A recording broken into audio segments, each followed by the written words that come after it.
Vamos ler essa passagem de 2 Crônicas 7,14. Quem achou, diga amém. E se o meu povo, que se chama pelo meu nome, se humilhar e orar e buscar a minha face, e se converter dos seus maus caminhos, então eu ouvirei dos céus e perdoarei os seus pecados e eu sararei a sua terra. Amém, queridos? Vamos ler novamente o versículo.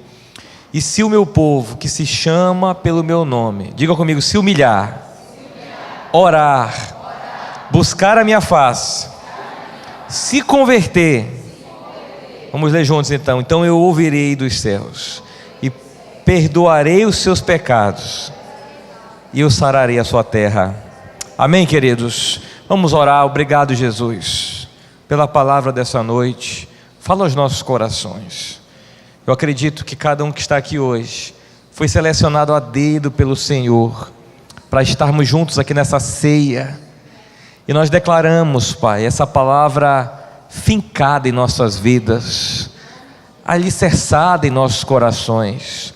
Como diz a Tua palavra, que nós deveríamos pegar essa palavra e amarrar ela aos nossos braços e colocar elas como um cordão no nosso pescoço.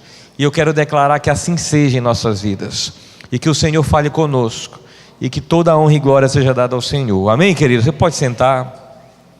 Eu quero trazer uma palavra breve, irmãos, sobre intercessão, mas eu quero falar mais especificamente a importância da intercessão na família. Amém, queridos? A importância da intercessão na família. Você colocou aqui, Delma? Tudo bem. Deixa eu dizer primeiro uma coisa, queridos. Deus estava falando aqui, não era para pessoas que não eram do povo de Deus. Ele estava dizendo assim, olha, se o meu povo, que se chama pelo meu nome, ou seja, que clama a mim, que leva o meu nome para onde vai, e ele estava fazendo uma proposta, queridos, de curar esse povo. Olha que coisa interessante. A gente pensa que a turma que precisa de cura, de libertação, de transformação, é a turma que está fora do povo de Deus. Mas Deus está falando aqui, não, vocês que já são do meu povo, eu estou querendo curar vocês, estou querendo sarar vocês. Então entenda, queridos, quando a gente está aí no mundão, a gente precisa se converter. Mas uma vez em que a gente entrou na obra do Senhor, a gente precisa ser liberto, ser curado e ser sarado. Amém, irmãos? E essa é a proposta de Deus aqui nesse texto, irmãos. Ele quer libertar a gente, Ele quer curar a gente. Pastor, você tem coisa para ser transformado na sua vida? Tem muita coisa, irmãos. Quantos tem algo para ser transformado na sua vida? Diga amém, irmão. Amém. Quantos estão cheios de coisa para ser transformada? Diga amém, irmão. Amém. Quantos tem bem pouquinha coisa para ser transformada? Diga amém. Todo mundo precisa de muito de Deus, não é assim, queridos? Então entenda, irmãos, tem coisas que eu posso dizer para você, que na minha vida, eu espero um milagre de Deus, irmãos. E eu dou glória a Deus por isso. Sabe por quê, irmãos? Isso me torna mais dependente de Deus. Se fosse algo que eu desse conta de fazer, eu não ia precisar de Jesus, queridos. Como é algo que eu não dou conta, então eu estou dependente de Deus. Então, queridos, tem coisas que Deus faz assim com a gente. Tem área da nossa vida, ou é Deus que faz, ou é Deus que faz, porque a gente já não dá conta mais. Amém, queridos? Agora deixa eu dizer uma coisa. A Bíblia começa dizendo assim nesse texto, nesse versículo 14: se o meu povo, esse se, queridos, é como se Deus tivesse, como se ele está dizendo assim, olha, esse povo, se ele fizer essas coisas, então vai acontecer isso. Há uma possibilidade desse povo também não querer fazer isso. A gente pode querer ou pode não querer fazer isso. Está em aberto, irmãos. Se você fizer, mas se você não fizer. Ou seja, queridos, Deus aqui passa a bola para a gente e diz, olha, tem coisa que é contigo, mas se tu fizer isso, aí vai ser comigo. Aí eu vou fazer. Aí você passa a bola para mim de novo. E aí você vai deixar comigo. Amém, irmãos? Você está orando, você está jejuando, você está se santificando ao Senhor. Você está passando agora a bola para Deus. Senhor, estou fazendo a minha parte. Sabe, queridos, a salvação para nós é de graça, amém, irmãos? Mas para Deus custou tudo. Para Deus custou tudo. A salvação, irmãos, não é uma conquista do homem, é um presente de Deus, queridos. É um presente de Deus. A salvação não é uma porta que se abriu aqui na terra, é uma porta que se abriu no céu para nós, irmãos. O que eu quero dizer, queridos, com isso? Deus diz assim, Jesus diz assim, eis que eu estou à porta e bato. Mas se você abrir, eu entrarei. Bater é com Ele, queridos. Entrar é com Ele, queridos. Ceiar, preparar a ceia, preparar tudo é com Ele, queridos. Mas abrir a porta é conosco. Se você abrir, eu entrarei. Eu cearei com Ele, eu farei nele morada. Morar em você é com Deus. Amém, irmãos? Ceiar, né? O que é ceiar nesse caso aqui, irmãos? Ele prepara banquetes para nós, irmãos. São presentes, são delícias. São momentos em que Deus quer preparar para nós, em que a gente vai desfrutar de grandes alegrias, irmãos. Isso é ceiar. Deus está dizendo isso aí também. Deixa que eu vou preparar para você. Vou ceiar com você. Amém? Vou compartilhar com você. Na ceia também a gente conversa, a gente compartilha. Numa mesa a gente troca ideias, a gente conversa. Deus está falando, isso aí também é comigo. Mas abrir a porta é contigo. Perceba, irmãos, que a maioria das coisas é com Deus, mas há uma parte que é com a gente. Amém? Por isso, queridos, Ele te exige. Alguém me dizia assim esses dias: pastor, eu não estou dando conta mais de servir a Deus, eu estou a ponto de me desviar. Eu digo, deixa eu te explicar uma coisa. Você só tem que dar um primeiro passo. Você tem que dar um primeiro passo. Vamos para a igreja, sabe? Ajoelha, nem que você ore aí 1 minuto, clama a Deus, faz alguma coisa, grita, chora, berra, acende uma fogueira, faz sinal de fumaça para Deus. Faz alguma coisa, dá um jeito, deixa o resto com Deus. O primeiro passo é com a gente, queridos. Amém, irmãos? O primeiro passo é com a gente. Deixa eu explicar uma coisa para você. Ele está dizendo se você fizer isso, então eu vou curar você, eu vou sarar a sua terra, eu vou restaurar tudo. Se é possível, queridos, é possível. Olha, ele está falando para o povo de Deus. É possível você ser do povo de Deus e você simplesmente decidir não fazer isso. Ele está falando para um povo que já chama pelo nome de Deus, que já leva o nome de Deus. É possível você estar no meio do povo de Deus, mas você optar por não ir mais fundo. Amém, queridos? Você optar por simplesmente não fazer essas coisas aqui. O que vai acontecer? Você vai ter entregue sua vida para Jesus. Você não vai só que você não vai conquistar mais outros passos, outros patamares que Deus quer desenvolver na sua vida. A palavra de Deus diz assim: aquele que começou em vós a boa obra é fiel e justo para aperfeiçoá-la. Sabe o que eu aprendo, irmãos? Existe em nós coisas a serem aperfeiçoadas. Eu estou em obras, irmãos. Essa casa aqui está em obras. Você está em obras também? Amém? Entenda, irmãos, nós estamos em obras. Às vezes a gente tem que ter paciência. Uma obra exige paciência, não é assim? Exige perseverança. Exige também o que? Gastos. Uma obra tem gastos, irmãos. Tem sacrifício, tem despesa, tem dor de cabeça. Tem hora que quer parar a obra, né? Essa época agora é uma época de pouca obra, porque chove muito, né? Mas quem está fazendo obra aí está penando na chuva. A não sei que seja uma obra coberta, mas se for uma obra descoberta, está penando na chuva. Então, ou seja, irmãos, uma obra passa por isso. Você vai ter que se sacrificar, você vai ter que perseverar, você vai ter que ter paciência. E às vezes essa obra não é com você só, essa obra está com alguém perto de você. Então, irmãos, né? É igual o Chaves, né? Ninguém tem paciência comigo. Fala para o seu irmão assim: irmão, tenha paciência comigo, eu estou em obras. Amém? Estamos em obras, irmãos. Amém? Se é a sua esposa, seu marido, fala com gosto, né? Eu estou em obras, sabe? Eu vou chegar lá. Eu estou em obras. Sabe, queridos, esse se é uma opção que Deus está nos dando. Glória a Deus por isso, irmãos. E aí ele começa a dar algumas características de alguém que quer ser curado, de alguém que quer ser restaurado. Vamos repetir elas?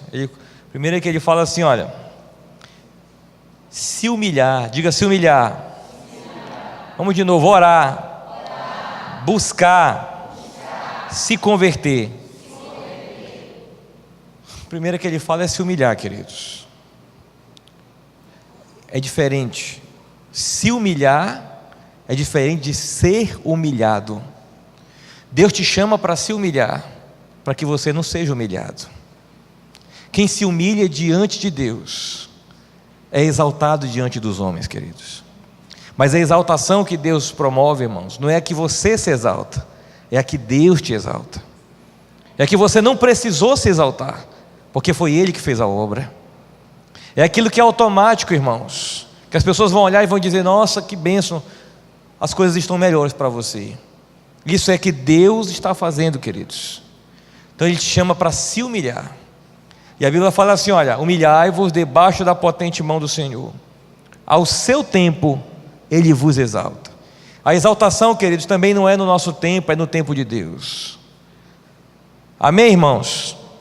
Eu falava com uma pessoa essa semana, dizia assim para essa pessoa, dizia: olha, a gente está muitas vezes na linha de partida, mas nós estamos de olho na linha de chegada. Na linha de chegada. Só que a gente está tão focado na chegada, que a gente não entende um processo que existe entre uma e outra, queridos. Existe uma caminhada, uma trajetória. Sabe, queridos, Deus não chamou a gente para ser velocista, mas Ele chamou a gente para ser maratonista, queridos. O velocista é diferente. Aquele Bolt lá, ele é um velocista. Ele é um velocista. Ele aguenta aqueles 100 metros ali correndo, queridos. Diz igual uma bala o homem, né? Correndo. Bota ele para correr 2, 3 quilômetros, 10. Essa turma maratonista que vai correr 40, São Silvestre, ele leva uma peia, irmãos. Por quê, queridos? O velocista, ele treina muito a sua disparada, a sua partida, né? E ele é rapidinho, é coisa de 10 segundos, parece que o recorde dele foi 9, ou sei lá quanto é que foi coisa rápida, irmãos. E ele já está de olho aqui na chegada, irmãos. Mal começou a prova, ele já terminou a prova. Ele é rápido. Mas o maratonista não, queridos. A partida não faz tanta diferença. Parte um monte de gente na frente dele, um monte de gente vai na frente, né?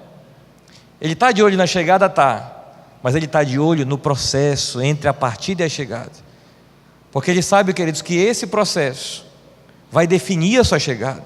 Então ele não pode só pensar na chegada. O velocista, ele é muitas vezes emocional, queridos. Bora lá, bora, e vai, a emoção, e cai, e a gente está aqui, a torcida em cima, e ele aqui. O maratonista, queridos, ele não pode ser muito emocional. Ele tem que controlar suas emoções. Tem hora que ele vai ver alguém na sua frente, ele vai: opa, peraí, sabe?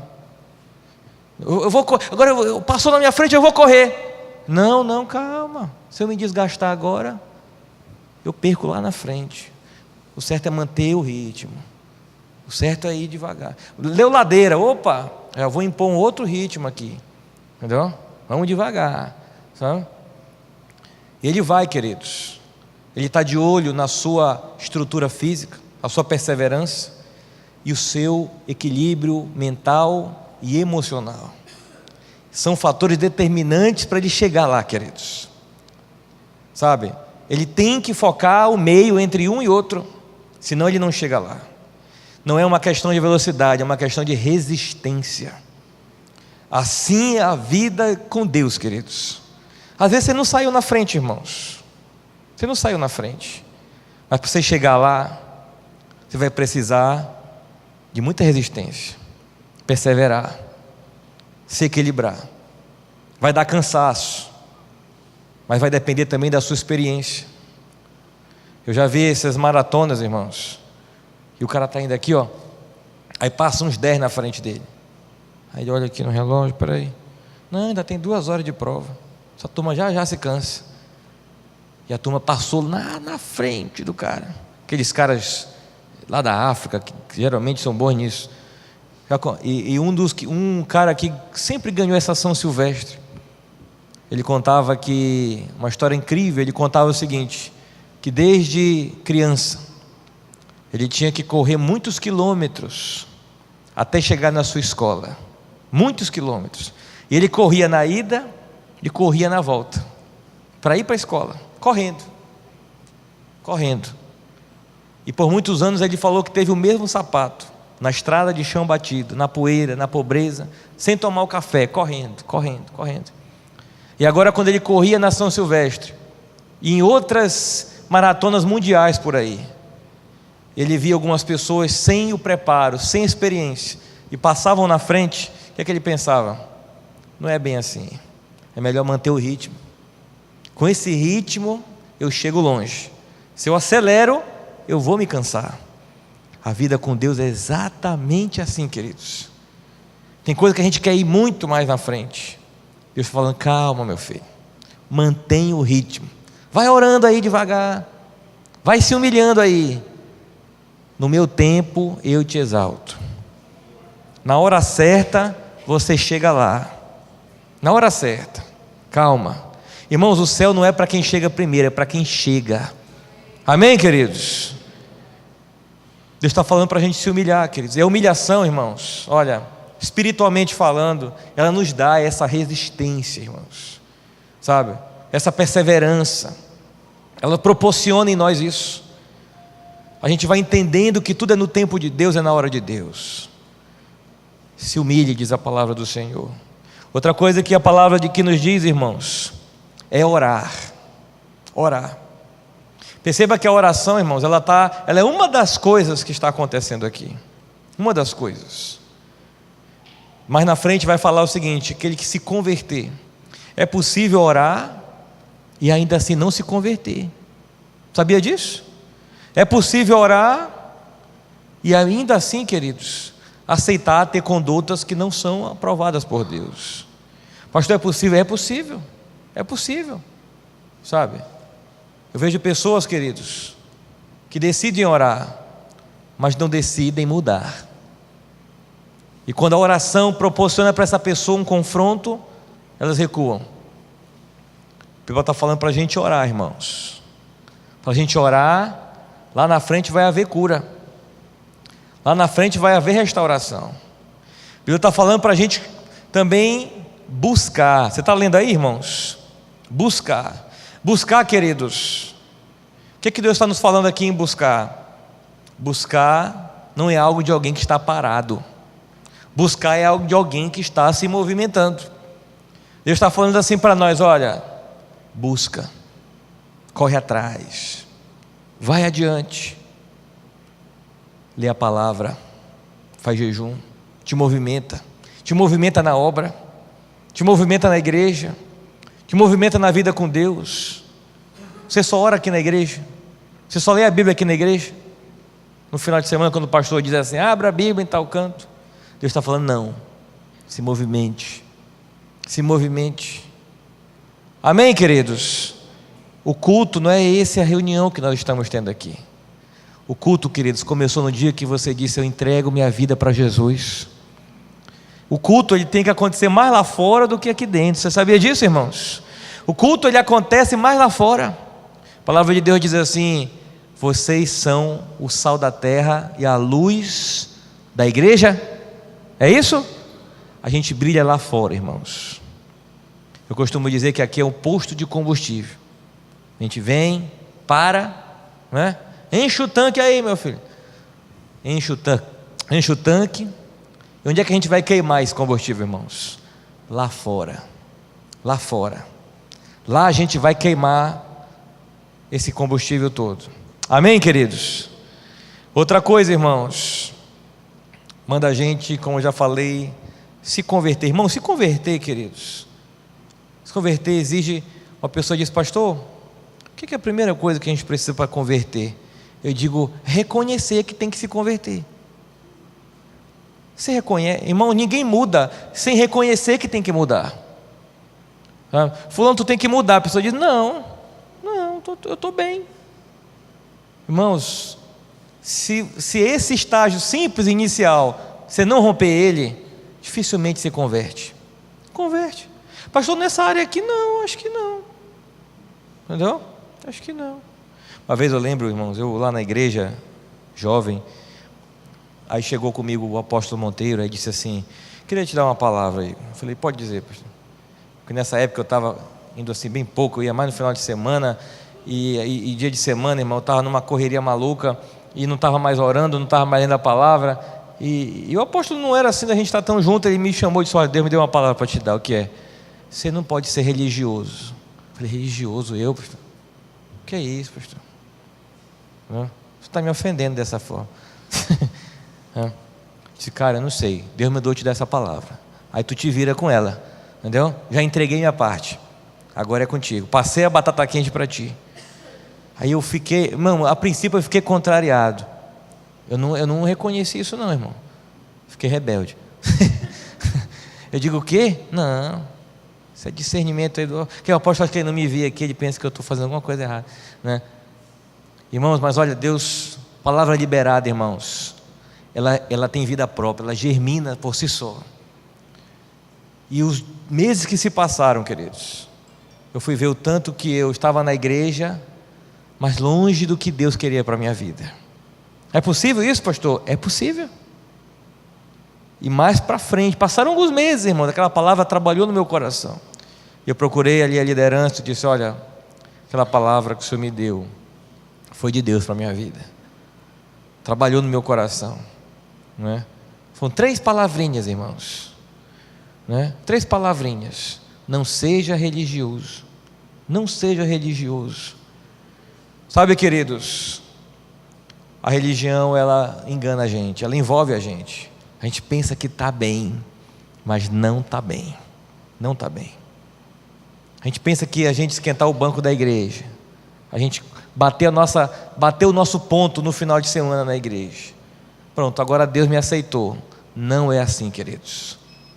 Deus está falando, se converta. Se converta. Amém, queridos? Não sei se você reconhece isso, irmãos, mas eu preciso me converter, muito mais. Glória a Deus, irmãos. Quantos precisam ainda se converter? Diga assim, eu preciso, pastor. Eu estou precisando. Alguns, queridos, entregaram seu corpo para Jesus, mas não entregaram sua língua para Jesus. Alguns entregaram sua língua para Jesus, agora estão caladinhos, né? Mas não entregaram seus olhos para Jesus. Seus olhos. Eu sei de, às vezes, alguns conhecidos, queridos, né? Passou uma mulher assim, meu irmão, com algumas curvas, parece que os olhos já...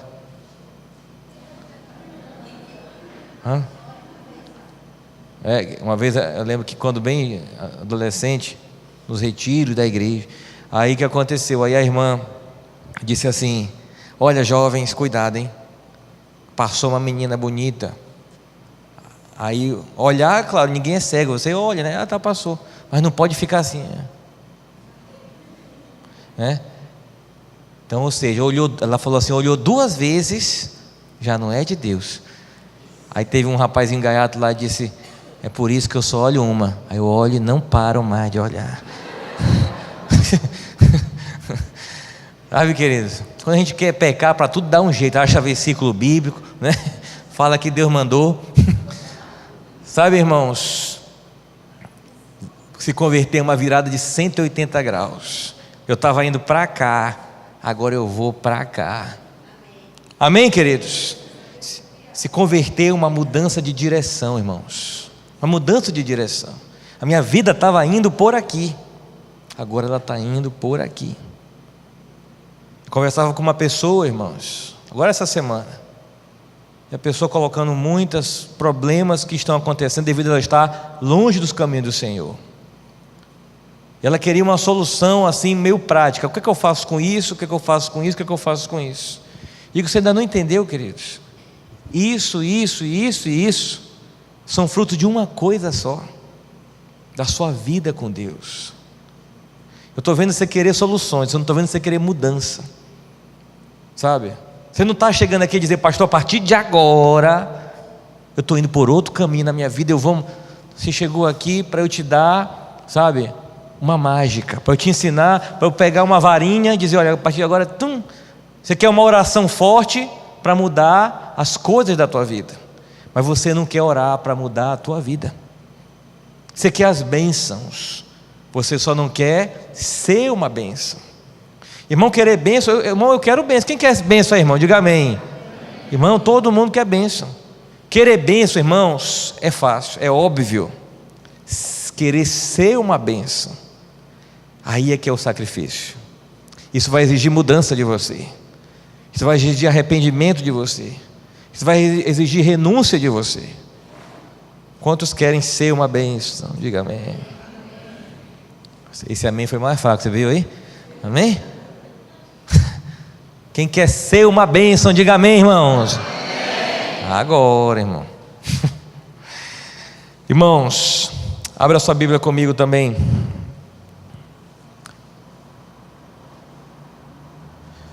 No Evangelho de Mateus.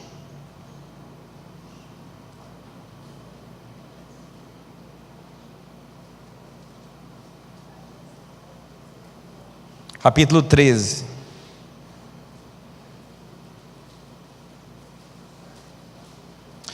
Mateus 13, versículo 13.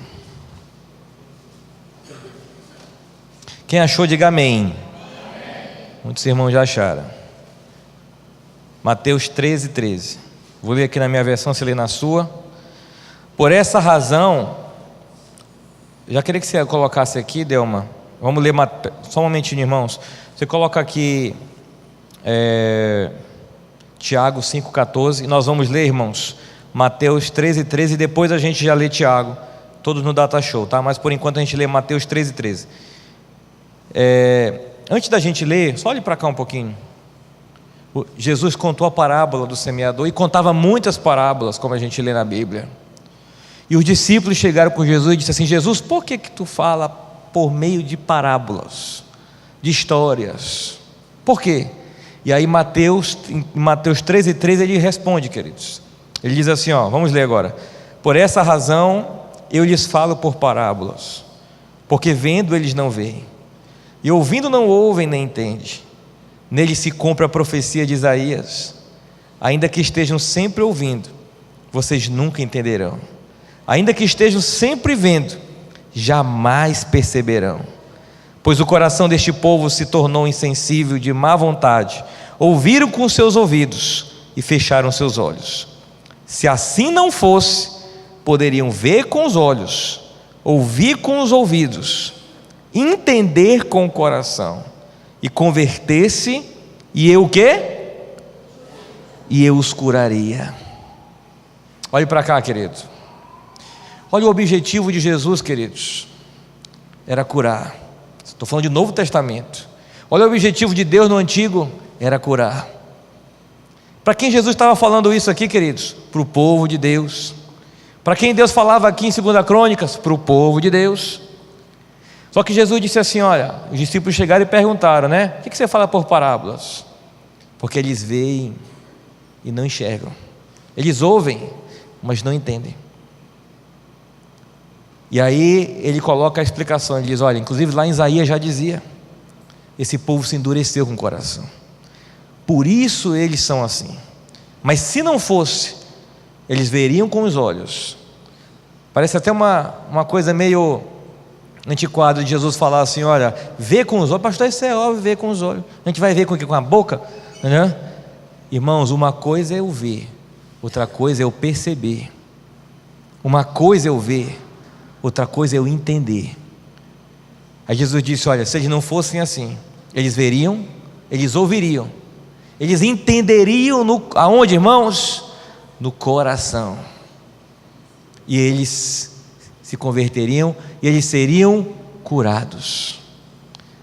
Sabe, queridos, voltando aqui para o assunto da cura, Jesus estava falando de um povo, queridos, que não tinha essas qualidades, que não se humilhava, que não buscava. Ele estava falando de um povo duro de coração. Ele disse: olha, essa turma aí dificilmente é curada, porque é uma turma dura de coração. Ele não entende. Sabe, queridos, sempre nós vamos encontrar também os duros de coração. Sempre a gente vai ter pessoas na obra de Deus, na casa do Senhor, que ouve, mas não consegue entender, irmãos. Eu não estou falando, irmão, de um texto que a gente não entendeu. Eu não estou falando de uma mensagem que às vezes a gente precisa explicar um pouquinho melhor. Eu não estou falando disso, queridos. Eu estou falando da gente receber o que Deus tem para nós nessa noite. Amém, queridos? Vamos ler Tiago aqui? Vamos falar de um pouco de oração. Olha o que diz a palavra, irmãos. Tiago 5,14. Está alguém entre vós doente? Chame os presbíteros da igreja e orem sobre ele, ungindo com azeite em nome do Senhor. E a oração da fé, diga assim: a oração salvará o doente, e o Senhor o levantará, e se houver cometido pecado, ser-lhe-ão perdoados. Segura só um pouquinho, queridos. Deus está falando assim para o povo de Deus: se tem alguém doente, chama o presbítero, diaconato, a liderança, e pede para orar por ele. E a oração feita com fé, ela vai curar o doente. E se ele tiver pecado, os pecados serão perdoados. Eu estou falando aqui, queridos, de oração. A oração tem esse poder, tem esse efeito. Uma das coisas que em 2 Crônicas 7,14 Deus nos manda é a oração, irmãos. Só que olha o que Deus manda para a mesma igreja, para o mesmo povo. Aí já dá uma outra receita para no meio da igreja. Vai para o versículo seguinte, Del. Confessai os vossos pecados, as vossas culpas uns aos outros, e orai uns pelos outros, para que o quê? Sareis. A oração feita por um justo pode muito em seus efeitos. Vamos entender uma coisa, queridos. Aqui está falando de um enfermo que foi curado. Aí ele está falando de cura, mas ele também está falando de ser sarado. Aqui está falando, queridos, peraí, mas ele não tinha dito que se a gente orar vai ser curado? E agora confessando uns pelos outros, vai ser sarado? Sabe, queridos, quando a gente pede perdão para Deus, a gente é perdoado. Mas quando a gente confessa os nossos pecados uns aos outros, a gente é curado. É o que está escrito aí, queridos. Deixa eu explicar uma coisa a mais para você. Uma coisa, tem uma pessoa aqui na igreja doente, está enferma. Vem cá, Wander, por favor. Imagina que o Wander aqui é um grande pecador. Amém? Chegou doente na igreja, vou orar pelo Wander. Jesus, em nome de Jesus, cura esse homem. Aí o Wander sai daqui curado. O Wander agora está na fé, está com Jesus. Ele foi curado e ele foi perdoado. Isso não significa que áreas da vida do Wander foram saradas. Amém, irmãos? O que ele vai ter que fazer? Caminhar na fé. Ele vai começar a dizer: pastor, olha, tem uma área da minha vida, né, que eu preciso de restauração. E ele vem e conta e pede oração e vai. Esse convívio, queridos, vai gerar cura nessa terra aqui.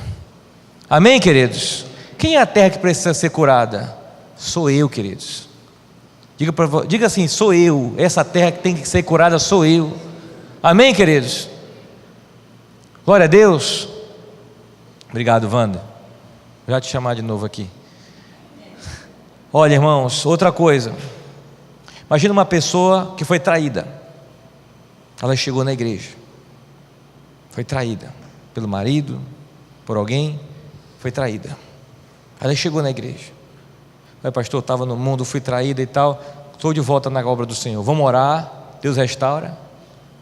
Só que, irmãos, às vezes naquele sentimento lá no fundo, né, de desconfiança, de insegurança, ainda não saiu daqui ainda.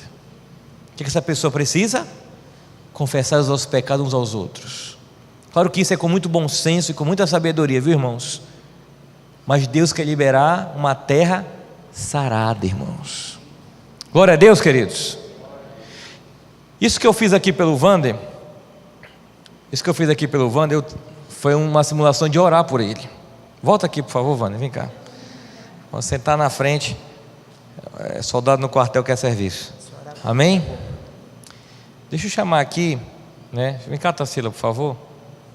Deixa eu chamar aqui o pastor Clécio. Obrigado. Não, pastor Clécio, vem cá. Só para se esticar um pouquinho. Amém? Vem cá, pastor.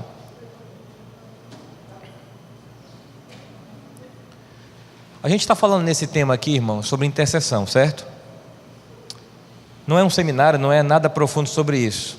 Venha, querido, não tenha medo, né? Amém? Não temas. Imagina que o pastor Clécio, queridos, é Deus. Amém? Faz o papel de Deus aqui nesse teatro aqui. Amém? Isso aqui é Deus, tá bom? E o Wander é aquele grande pecador miserável que nós estávamos falando aqui. Amém? O que acontece, queridos? Eu vou orar por esse pecador aqui, como eu falei para vocês agora há pouco. Eu vou orar, vai ser curado, os pecados dele serão perdoados. Amém? Eu estou orando pelo Wander, né? Só que eu estou fazendo assim, né? Eu estou clamando a Deus, para Deus ir lá e restaurar o Wander. Aí eu vou dizer, meu Deus, né? Oh Jesus, eu faço um carinho em Deus, né? Jesus, tu és lindo, lindo, lindo, lindo és, né? Aí o que acontece, queridos? Deus restaura. Aí Deus começa, irmãos, se é chegar nesse homem, se é chegar até que Deus pega ele, irmãos. Amém? Eu estava orando, não é verdade? Eu estava orando. Glória a Deus. Isso aqui é a oração. Deus, volta por favor para cá só um pouquinho. Amém? Não pode se afastar de Deus, mas vai já voltar. Isso é a oração, queridos. Isso é a oração, ok? Mas entenda, isso não é a intercessão. A intercessão, queridos, é se colocar no lugar do outro. Se colocar no lugar do outro. Na oração eu clamo para Deus ir lá e fazer a obra. Toda intercessão tem oração, mas nem toda oração tem intercessão lá dentro. E a intercessão é uma outra maneira de orar que a gente aprende na palavra, irmãos, em que ela tem um efeito super diferente e super eficaz. O que acontece? Na intercessão eu orei para Deus ir lá, e Deus foi e fez a obra. Não é assim? Mas tem algumas coisas, queridos, que a gente está orando. E aí o que acontece, irmãos? Aí Deus vai indo. Aí chega algum momento, queridos, o que divide aqui, ó, Deus do Wander, queridos? O que está entre esse buraco aqui? O que você acha? A Bíblia fala que tem uma coisa que faz separação entre nós e Deus. O que é, irmãos? O pecado. Aí Deus vem e tal, aí Deus se aproxima, né? Não se aproximou muito, porque o Wander, né, é um pecador miserável que estava pecando muito, irmãos.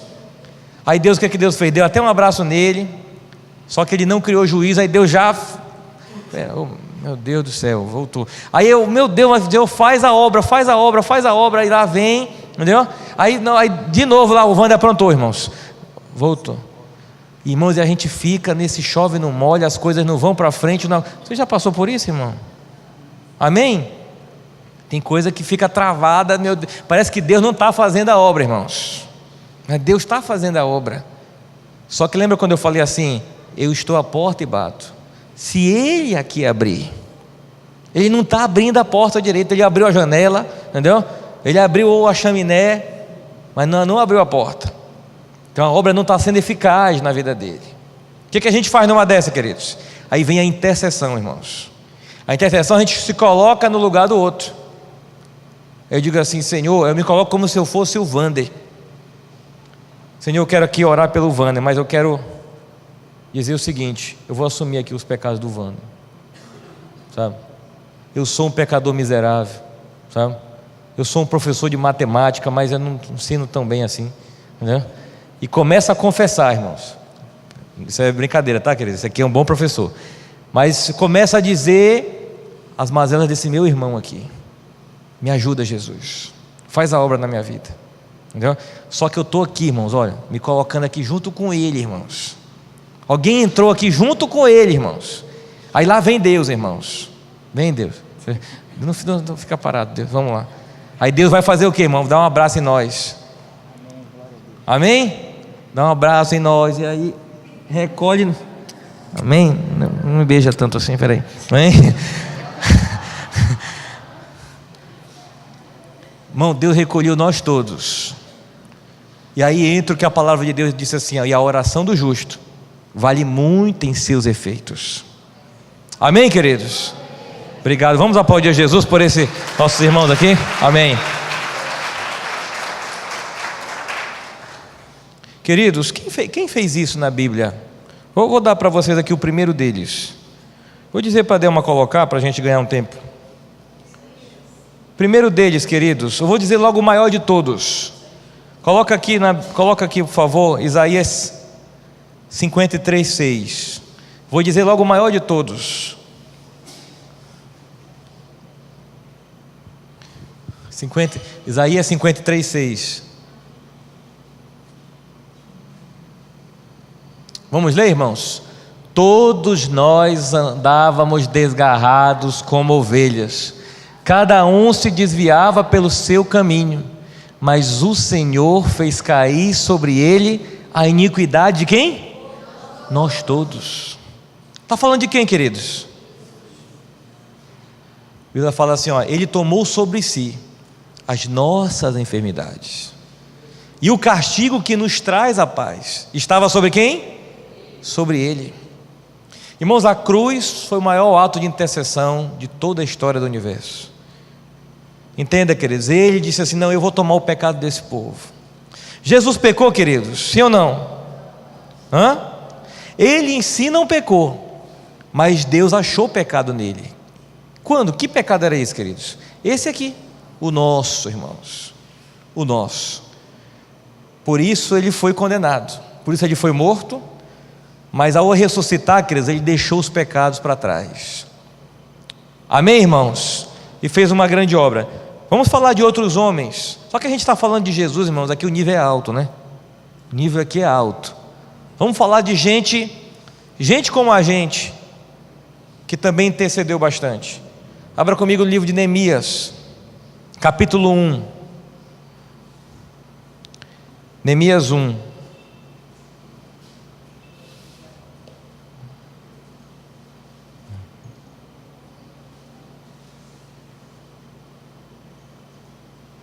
Quem achou, diga amém. Vamos ler a partir do versículo 4. Neemias 1, 4. Ainda não lê, só deixe pronto aí. Neemias viveu numa época, queridos, em que o povo de Israel estava sendo dominado. E o que aconteceu, queridos? Ele ouviu o relato de que a sua nação, os muros de Jerusalém estavam derrubados, queimados, o povo estava destroçado, a nação estava destruída. Agora deixa eu dizer para você uma coisa interessante de Neemias. Quando o povo lá atrás pecou, quando o povo cometeu pecado e os inimigos entraram e dominaram Jerusalém, queridos, Neemias não era dessa geração. Não foi ele que pecou lá para trás, não, queridos.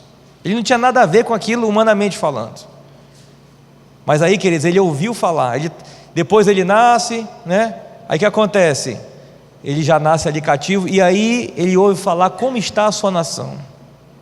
E aí vamos ler a partir do versículo 4. Está com a sua Bíblia aberta, queridos? Quando ouvi essas coisas, sentei-me e chorei.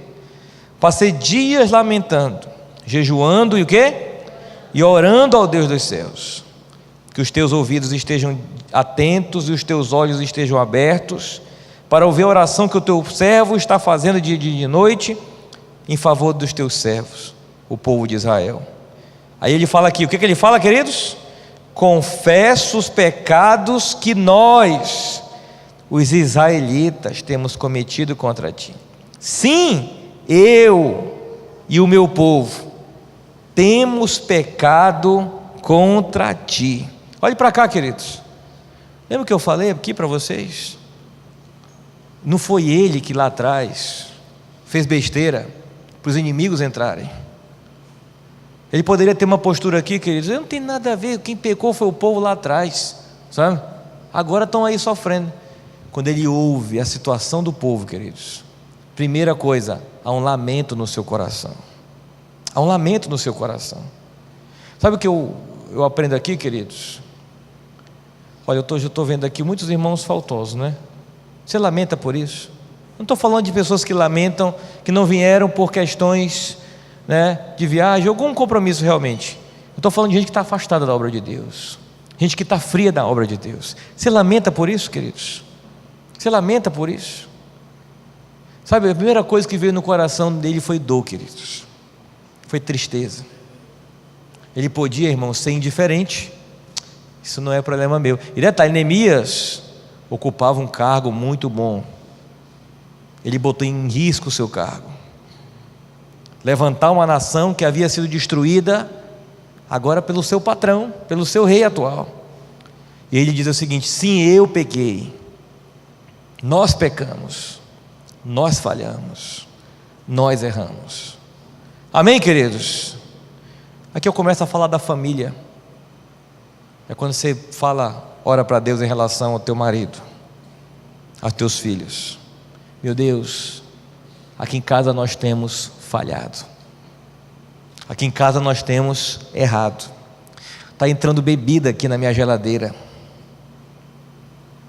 Eu visitei um tio meu, muito bem sucedido na medicina, foi criado na igreja,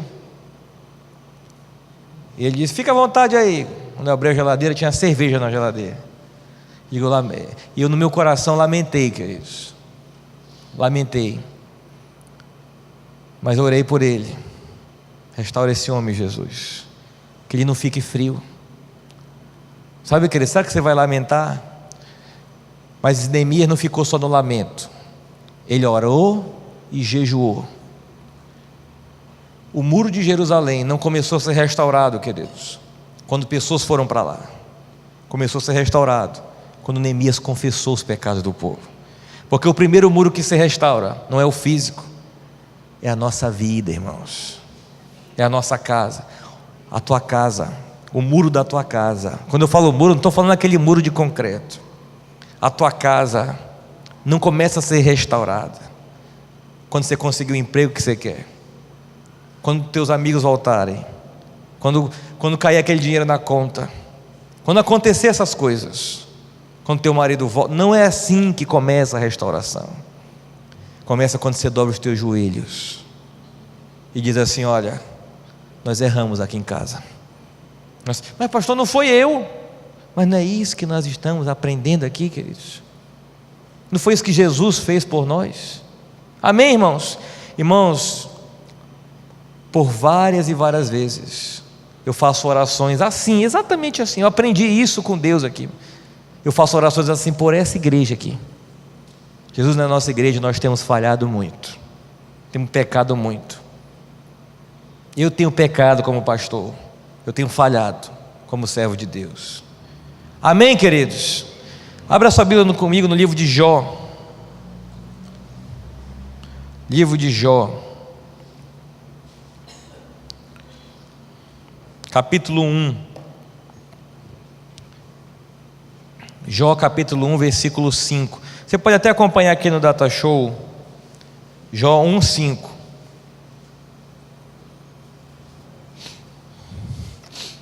Amém? Se quiser na sua Bíblia você acompanha, senão você acompanha aqui. Antes da gente ler, queridos, Jó, irmãos, quem era Jó? Deixa esse capítulo, esse versículo aí, Delma, E quem está na sua Bíblia aberta em Jó, alguém lê para mim o versículo 1, por favor.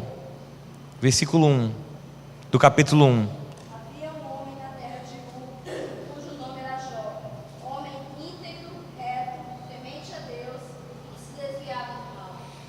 Esse era Jó, queridos. Homem íntegro, reto, temente a Deus e que se desviava do mal. E Jó, queridos, tinha 10 filhos. E a palavra de Deus diz que os filhos, cada um nas suas casas, banqueteavam entre si, faziam festa. Irmãos, estava todo mundo feliz da vida. O homem estava muito bem, os filhos iam muito bem, ia tudo muito bem. E uma das coisas que Jó fazia, queridos, que caracterizava a sua vida com Deus, em relação aos seus filhos, olha o que ele fazia, irmãos. Sucedia, pois, que tendo decorrido o turno de dias de seus banquetes, enviava a Jó e os santificava, e se levantava de quando, irmãos?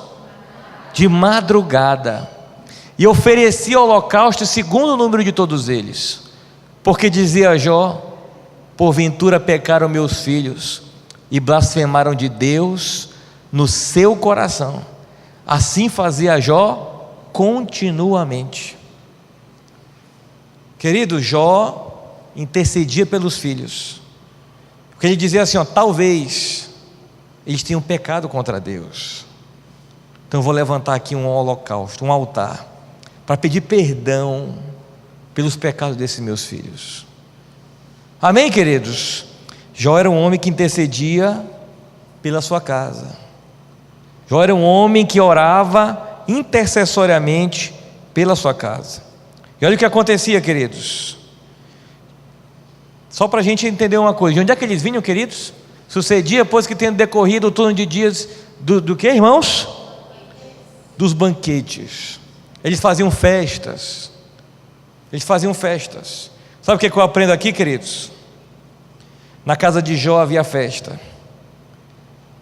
mas não havia liberdade, mas não havia libertinagem. Havia festa, mas havia direção e havia disciplina, queridos. E Jó chamava os filhos e dizia assim: ei, acabou a festa. E a Bíblia fala que ele chamava eles para os santificar. Foi muito bom, foi muito legal, mas agora é hora de orar. Agora é hora de orar. Foi muito bom, férias foi muito boa, fizeram isso, fizeram aquilo. Eu quero todo mundo domingo na igreja. Vai ter leitura bíblica agora aqui. Sabe, queridos, Jó sabia festejar, mas também Jó sabia orar, irmãos. Jó sabia o momento de se alegrar, mas Jó também sabia o momento, querido, de se retirar. Você sabe esse momento na sua casa? Na sua casa, amém que haja liberdade, até que ponto não há libertinagem? Na sua casa, queridos, amém que haja muita alegria, mas até que ponto, queridos, há também disciplina e correção, a santificação. Amém, queridos? Outra coisa que eu aprendo, a Bíblia fala que eles se banqueteavam entre as suas casas. Sabe o que eu aprendo, irmãos? Os filhos de Jó eram adultos, cada um tinha a sua vida, mas nem por isso eles fugiam da oração de Jó, irmãos. Estavam todos debaixo da oração de Jó. Papai e mamãe, teu filho pode ter ido embora, já tem a família dele, a vida dele, isso não para as tuas intercessões por ele. Amém, queridos? Você continua, mas ele já tem a vida dele para lá, pastor, entendeu? Querido, é seu filho, é sua filha, a sua oração continua. Amém, irmãos? A sua oração continua. Olha o que acontecia também, irmãos. Jó orava, qual era o período que Jó fazia isso?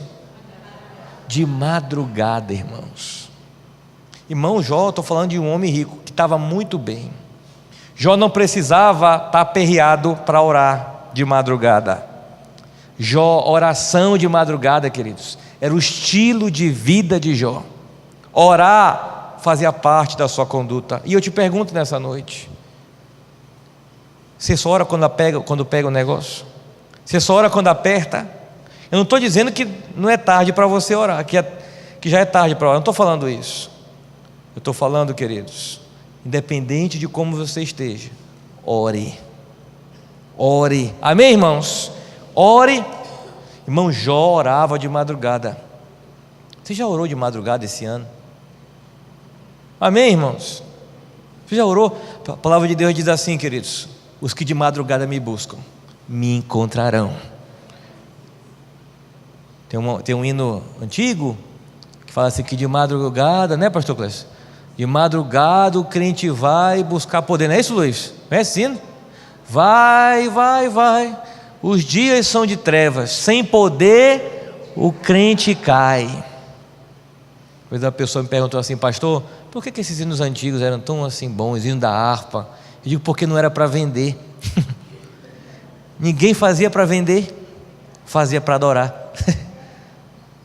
Sabe, queridos, estava vendo um dia desse no YouTube, né, pesquisando, origem dos hinos da harpa. Irmãos, tantos hinos daquele foram escritos no hospital, gente com câncer escreveu um hino daquele, orando, adorando. Amém, queridos? Eu fiquei maravilhado com a história de cada hino, irmãos, de cada hino. Dia desse eu vi um filme, né? Era um filme medieval, e no meio desse filme tinha um negócio de uma espada lá, irmão, que essa espada era mais poderosa, né? Que o cara que tivesse essa espada era o cara, né? Porque ela foi forjada no fogo, não sei de onde, né? E era a espada que todo mundo queria, irmãos, porque ela veio de um outro tipo de forja. Deus falou no meu coração assim, olha, assim é um hino e uma pregação feita em oração, é forjada no fogo. Amém, queridos? É forjada no fogo. Entenda, queridos, o ferro mais duro só vem no fogo mais forte. O que eu quero dizer para você, irmãos, olha o que diz a palavra do Senhor, ainda aqui no livro de Jó, no finalzinho aqui desse texto, irmãos. Como é que está escrito assim, ó? Assim fazia Jó como?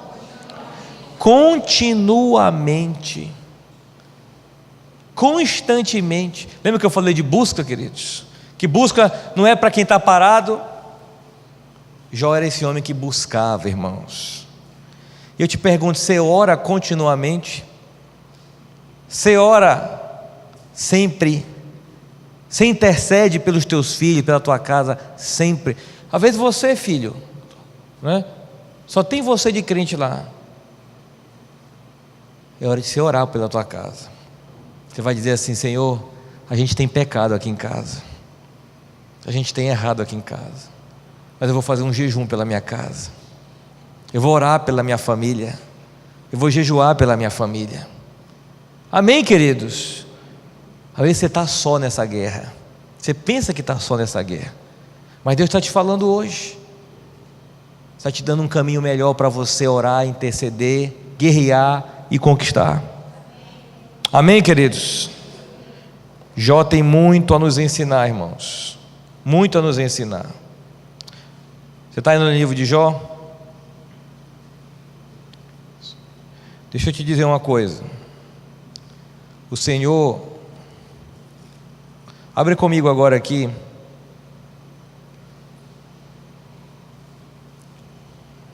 no versículo 21.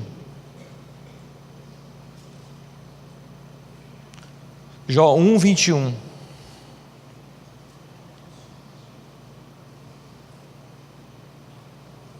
Quem achou, diga amém.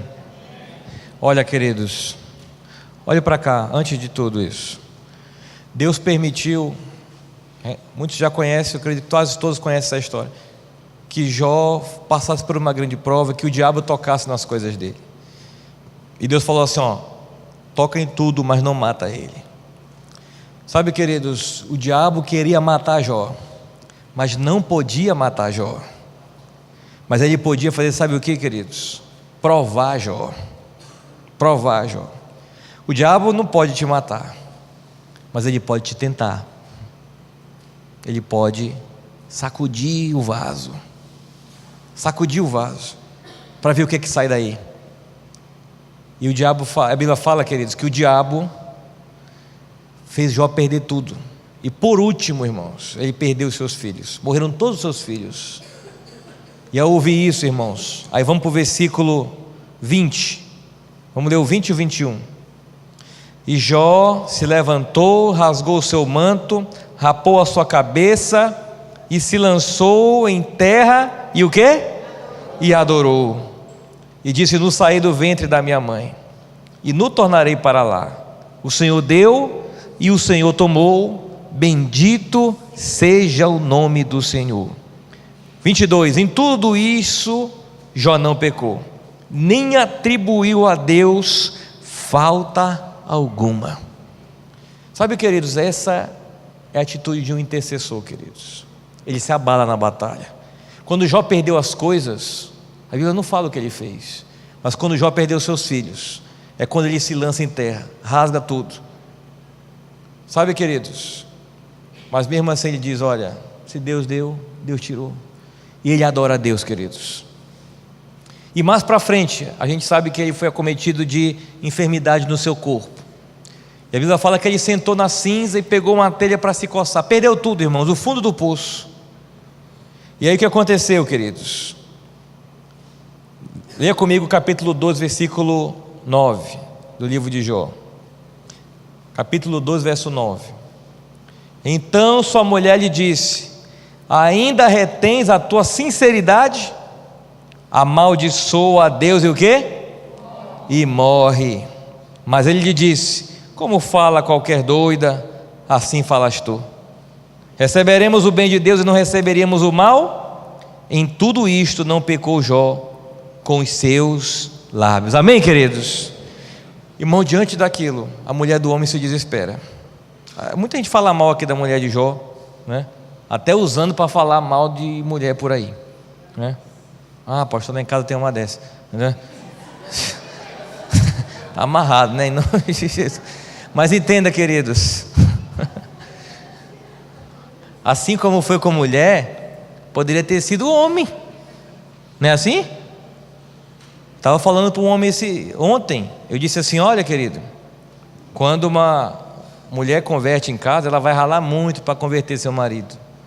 Não vou dizer sempre, mas na maioria das vezes é assim. Mas quando o homem converte, geralmente vai logo toda a família junto. O que acontece, queridos? Mas quando tem uma mulher perseverando e tem um homem lá assim, ó, entendeu? E virou fanática, doida, crente demais. Gente, acontece isso também, não é verdade? Uma mulher aqui que falou, às vezes é o homem, né? Entenda, queridos, a mulher dele chega, a situação já está ruim, irmãos, mas não há nada que não possa piorar, né? Aí ela chega e dá um conselho muito legal, generoso. Diz: olha, é o seguinte, ainda vai continuar assim firme e íntegro? Amaldiçoa a Deus e morre. Muita gente fala mal da mulher de Jó, mas lá na frente, queridos, a Bíblia fala que Jó teve novamente outros filhos e recebeu o dobro de tudo que tinha. E a Bíblia não fala, queridos, que essa mulher morreu no meio do caminho, não. Então se entende que provavelmente ela passou todo aquele período ruim com ele, viu esse homem ruim, né? Passaram fome, viveram junto ali no pó, queridos, e no final experimentou a bonança junto. Amém, irmãs? Glória a Deus. Então entenda, queridos, essa mulher aqui, isso aqui foi um momento, amém, irmãos? Foi só um momento, foi um dia de TPM aqui, querido, né? Um momento meio. Então, ou seja, irmãos, se ela falar algumas, mas tem horas, irmãos, que eu digo assim, tem hora que eu digo assim, ó, irmão, tu não quer ouvir o Espírito Santo, ouve a tua mulher, né? Que ela tem muita coisa de Deus para te falar. Tua mulher já é cristã? Já, pastor. Não tem ouvido a voz de Deus, ouve a voz dela. O que é que ela tem te falado? Tem falado que eu não tenho orado, então pronto, é isso que Deus quer te falar. Amém, queridos? Entenda, irmãos. E mesmo assim a Bíblia fala que Jó não pecou contra o Senhor.